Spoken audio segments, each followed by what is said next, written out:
Welcome. In this lecture, we will be discussing primary headaches. There are two different groups of headaches. Primary headaches are headaches that occur on their own without an underlying structural or systemic cause. In contrast, secondary headaches are a symptom of another condition, such as infection, bleeding, tumors, or even elevated intracranial pressure. Secondary headaches require urgent evaluation to treat the underlying cause. In this lecture, we will be focusing on primary headaches. Secondary headaches will be discussed in another lecture.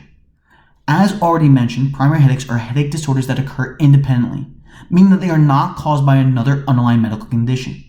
These are typically diagnosed clinically via the diagnosis of exclusion, meaning you must first rule out secondary causes.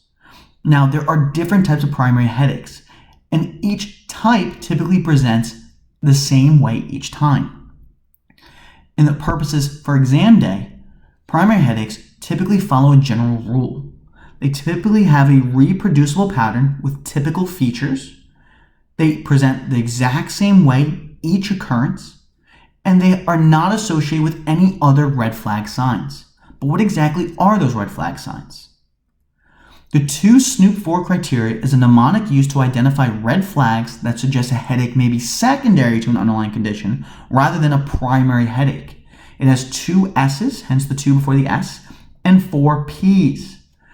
It stands for systemic symptoms, such as fever or weight loss, secondary risk factors or systemic disease, such as malignancy or immunocompromised state, new focal neurologic deficit or neurologic signs. If you have a sudden onset or worst headache of my life, you want to think of subarachnoid hemorrhage.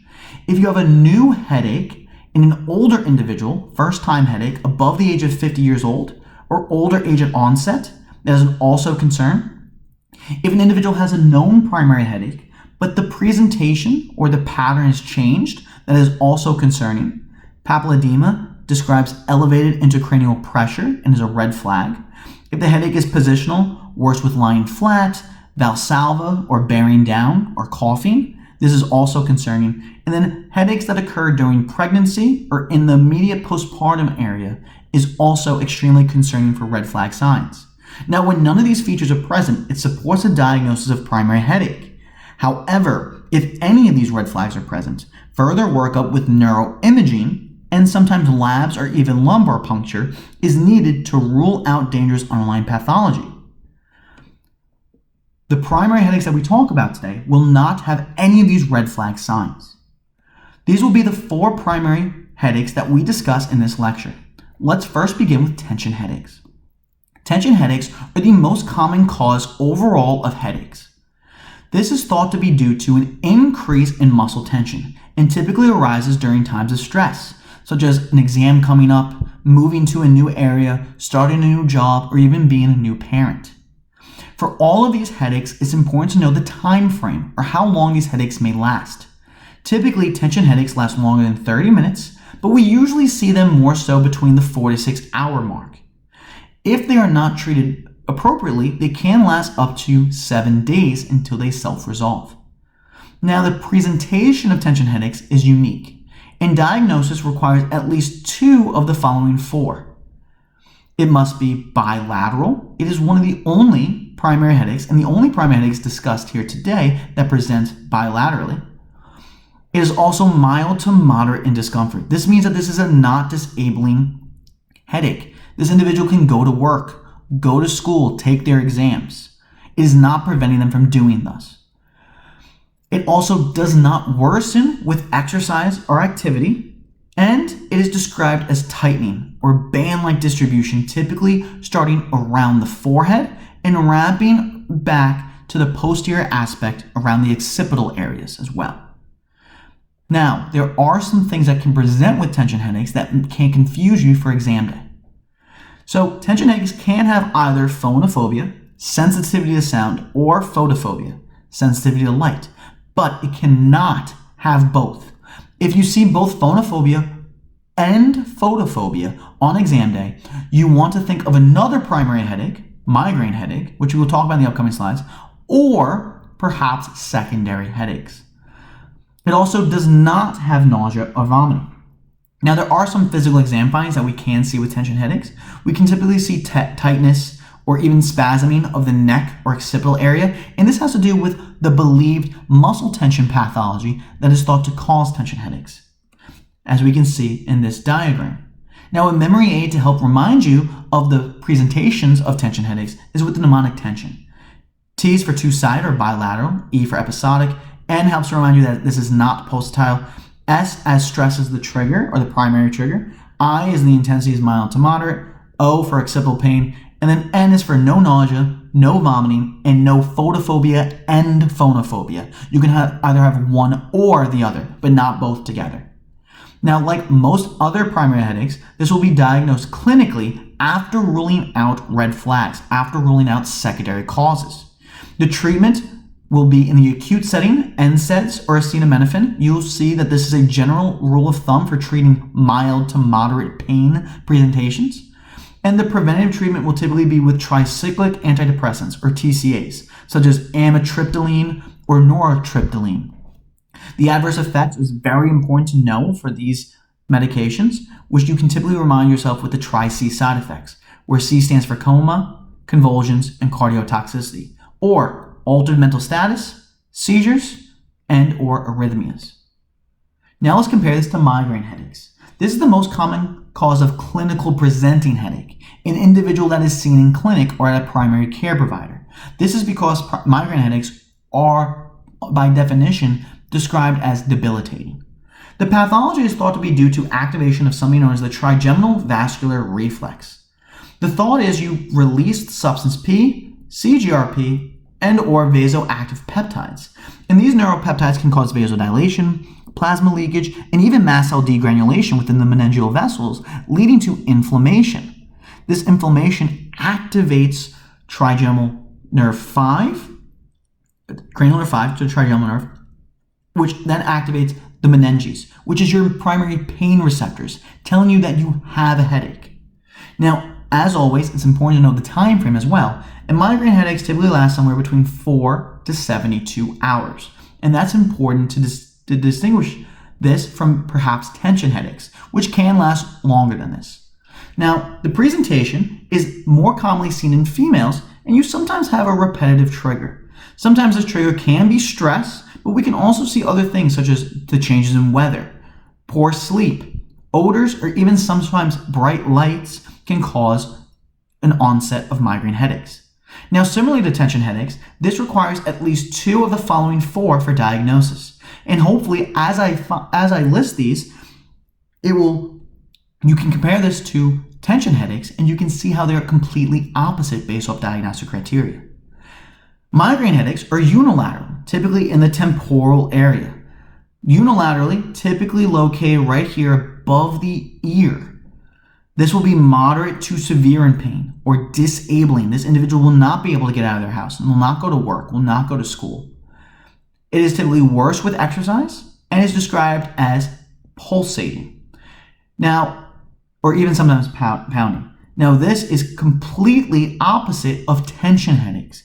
So if you know one, you should know how the other is diagnosed. Now, also in comparison to tension headaches, this usually presents with nausea and vomiting, and both photophobia and phonophobia. Remember, tension headaches do not have nausea and vomiting and only present with one or the other. Now, in some cases, we can see physical exam findings, which is defined as having an aura. An aura is a transient reversible neurologic symptom that usually occurs before or even during a migraine. And it typically lasts somewhere between 5 to 60 minutes. An example can be such as visual aura, which is the most common, such as flashing lights or zigzag lines. But you can also have other auras, such as feeling tingling, motor auras, or even speech auras as well. Now, this is not always present, and you may not always see this on exams, but just something to be aware of. A mnemonic that I like to use to help remind me of this is the mnemonic POUND, where P stands for pulsatile, O for onset between 4 to 72 hours, U for unilateral, migraines are associated with nausea and vomiting, and then D is that these are disabling. Now, migraine headaches, again, are diagnosed clinically after ruling out all red flag signs. The treatment in the acute stage, typically for mild to moderate, we follow the same rules of thumbs for tension headaches. Treat with NSAIDs or acetaminophen. Now, Typically, we use NSAIDs, but acetaminophen is preferred in pregnancy, as NSAIDs can sometimes close certain structures in the heart. In severe cases, triptans, such as sumatriptan, can be used. Now, these are contraindicated in individuals with vascular disease, such as stroke, TIA, CAD, peripheral vascular disease, because of the fact of vasoconstrictive effects. When this is the case, we can use other medications, such as metoclopramide or prochlorperazine. These have anti-dopaminergic effects. This can cause extrapyramidal side effects, which you may associate with psychiatric medications as well. This can cause side effects using the mnemonic ADAPT. This is placed in order of presentation or time after starting the medication presentation. Acute dystonia is sudden painful muscle contractions, typically of the eyes or of the neck, and this usually occurs within hours to days after starting medication. Akathisia is restlessness or the urge to move, which typically occurs days after starting the medications. Parkinsonism here is typically bradykinesia, rigidity, or even tremor, which occurs weeks or even sometimes months after starting medications. And then, of course, tardive dyskinesia is involuntary facial movements, such as lip smacking, which occurs after months to years of being on these medications. This is definitely some side effects that you want to be aware of with these medications for exam day. Now, newer medications are the CGRP inhibitors. These usually, the quick-acting ones, usually end in the Japans. And these are newer medications which may be tested on exams. They are very well tolerated and have very limited side effects. Now, for chronic medications, there are 4 main types of medication that we can use. Beta blockers, such as propranolol. TCAs, very similar to what we saw in tension headaches. The anti-seizure medications, typically only valproate or valproic acid and topiramate, and the CGRP inhibitors, which end with monoclonal antibody, MAB. The way that I remember these 4 subtypes is with the mnemonic beta. Beta is used for chronic medication or chronic migraine medication. B stands for beta blockers. E for epileptics or anti-epileptics here. T for TCAs. And then A for the anti-CGRPs, the one that ends in MAB. The next primary headache group will be the trigeminal autonomic cephalgias. These are a group of rare, severe unilateral headaches characterized by brief, intense pain with accompanying autonomic symptoms. Now, there are others as well, comparatively to just these 2, but these will not be covered here. These 2 are typically the most common and are easily misdiagnosed with one another. So let's first talk about cluster headaches. This is the most common TAC, and the pathology is behind activation of something known as the trigeminal autonomic reflex arc. This activates the trigeminal nerve, or cranial nerve 5, the parasympathetics as well. This can lead to autonomic symptoms, and as well as activation of the hypothalamus, which explains why there's a certain circadian timing, or circadian rhythm timing, of attack. Now, as always with these headaches, we always want to know the duration. This will be 15 to 3 hours, 15 minutes to 3 hours. And this is important when comparing this to paroxysmal hemicrania. So definitely know this. The presentation is very unique for cluster headaches. This will typically have a circadian rhythm-like presentation due to activation of the hypothalamus. This occurs at the same time every day, and we more so see it every time at night. Usually you get clusters of these headaches, so you get short but multiple. So 30 minutes, then a little bit of a break for only a few minutes, and then another 30-minute headache, then a little bit of a break, and then another 30-minute headache, typically occurring at night. Now, this is more common in males, and the diagnosis includes unilateral. Cluster headaches are almost always unilateral, and typically around the orbit or the periorbital region. You will also see restlessness or agitation. This individual will not be able to sleep. You must have one autonomic symptom, whether this be runny nose, runny eyes, congestion. One has to be present in order for there to be a diagnosis. And this will be a severe, debilitating, disabling pain. This individual will barely be able to move because they're writhing in pain so much.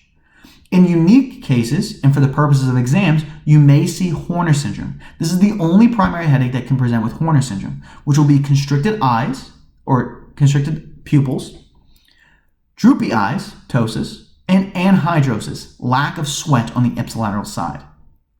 Now, again, cluster headaches are diagnosed clinically, and typically the treatment is preferred with 100% oxygen. In some cases, we can use triptans as well, but usually 100% oxygen is preferred. The preventative treatment is with a calcium channel blocker, verapamil. We start this as soon as the cluster begins, so we do not wait for the acute phase to resolve. We always start verapamil as soon as possible. If verapamil does not work, or if there's any contraindication for whatever reason, we can also use melatonin or lithium. Cluster headache is very commonly compared to paroxysmal hemicrania. This is because they are usually confused with one another or even misdiagnosed. Now, paroxysmal hemicrania typically only lasts 2 to 30 minutes in length, much shorter duration than we typically see with clusters, which can be 15 minutes all the way up to 3 hours. Furthermore, this typically occurs much more frequently, roughly 30 to 50 times per day. So this occurs greater than 50% of the day, although it can go into the nights, where clusters are typically just at the night. So for most of the day, not at just one part of the day, at most of the day, you're going to be having a severe debilitating headache. That is more suggestive of paroxysmal hemicrania. This usually can affect the orbit, which is why it can be confused with cluster headaches, or the temporal region as well. Typically, it can actually affect both. And of course, you also get autonomic symptoms. Now, one of the most important things to know here, and what is most likely to be tested on your exams, will be how we diagnose and treat this, as we will see complete resolution with indomethacin. Thus, if you have an individual who presents to the clinic and they have severe debilitating headaches, which resolve with indomethacin, always think of paroxysmal hemicrania as your answer. Here is a table summarizing all of the primary headaches. And that concludes this lecture on primary headaches.